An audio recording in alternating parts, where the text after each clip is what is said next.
Ang una, sa ating hanay ay matagal na naging alkalde ng progresibong lungsod ng Mandaluyong. Hinalal din siya bilang kongresista at ngayon siya ay ang maagap at mabisang kalihim ng DILG. Mga kababayan, ang ating Mr. Gawa, Hindi Salita, Secretary Benher Abalos.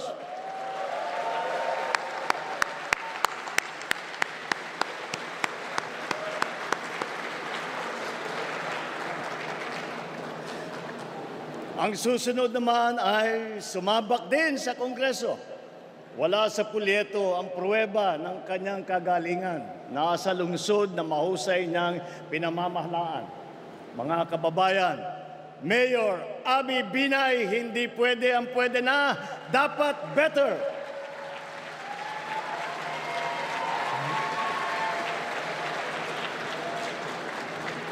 Ang susunod naman po ay kinikilala po natin na kumpanyera. Siya rin po ay walang pagod na kampanyera para sa kalusugan ng mamamayan, edukasyon at kabataan. Karapatan ng mga kababaihan.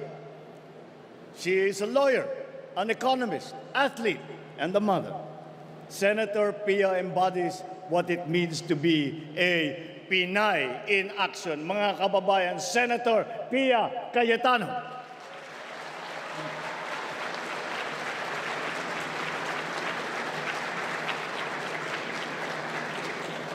Ito naman ay isang officer and a gentleman na tapat at buong tapang na naglingkod ng lampas 5 dekada sa taong bayan. Anuman ang kanyang sasabihin at gagawin, ito ay laging nakaangkla sa motto ng kanyang alma mater: courage, integrity, loyalty. Isa po siya sa tunay na nagsasabuhay sa mensahe ng aking SONA: ang tama ay ipaglaban, ang mali ay labanan. What is right must be kept right.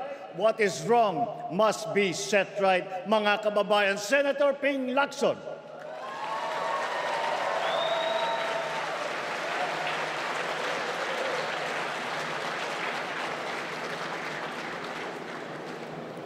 Sanay ring mamabatas ang susunod sa ating lineup.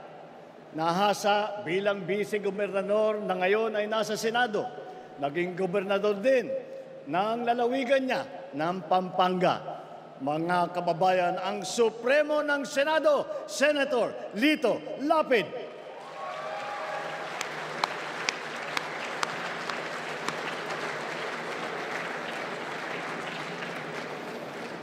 Ang susunod na tagapagtaguyod ng ating bandera ay siya nang yatang pinakamatagal kong kakilala sa hanay na ito. Siya ay walang iba kundi ang aking kapatid, ang aking atay, si Manang Aimee. Nasa dugo na po namin na manilbihan sa kapwa at ang pagmamahal sa bansa. Naging kongresista, gobernador at senador. Sabi rin nila, prangka daw siya. Pero ito ay pagiging prangka sa pagsabi ng totoo at ang pagkikiling sa tama. Sa kanya, sigurado ang kanyang Aimee solution. Mga kababayan, kasama din po natin si Senator Aimee Marcos na naunahan na ang mga ibang senador at busy na nagkakampanya at hindi makarating ngayong araw na ito. Tanyag, hindi lang sa ating bansa, kung hindi sa buong mundo. Ang susunod natin ay ang ating pambansang kamao na nagpamalas ng galing bilang mambabatas. Mga kababayan, ang ninong ng bayan, Senator Manny Pacquiao.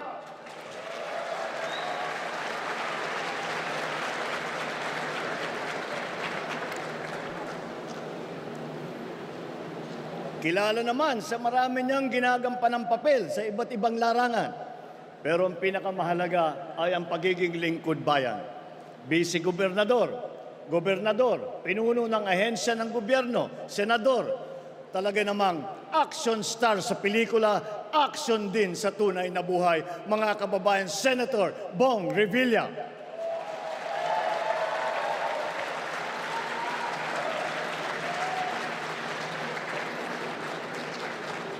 Ang ating susunod ay nakapaglingkod ng 24 na taon bilang senador.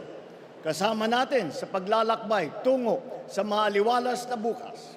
Mga kababayan, hindi na po nangangailangan ng introduction ang dating Senate President Tito Soto, maaasahan ng pamilyang Pilipino.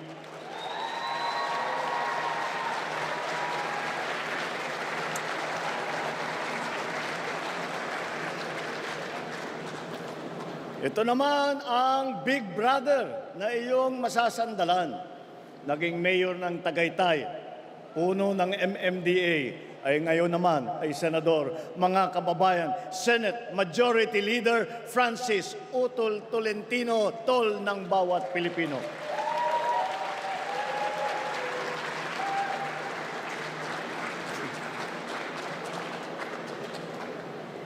Ang susunod kong ipapakilala sa inyo ay isang public servant na noon ay madalas kong masabihan na ang ama ng saklolo. Kasi ang unang bukang bibig ng mamamayan ay itulfo mo. Nanihilbihan bilang kalihim ng DSWD na ngayon naman ay membro ng Kongreso. Mga kababayan, Congressman Erwin Tulfo, kakampi ng inaapi.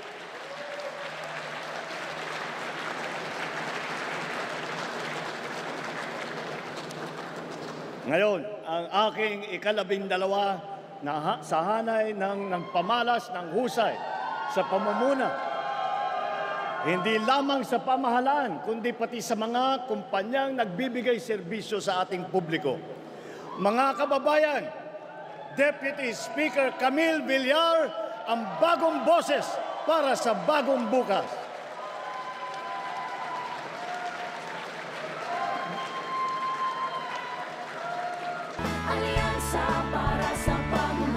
Inaanyayahan po natin ang ating mahal na Pangulo at ang ating 11 senatorial candidates para sa isang taas kamay photo.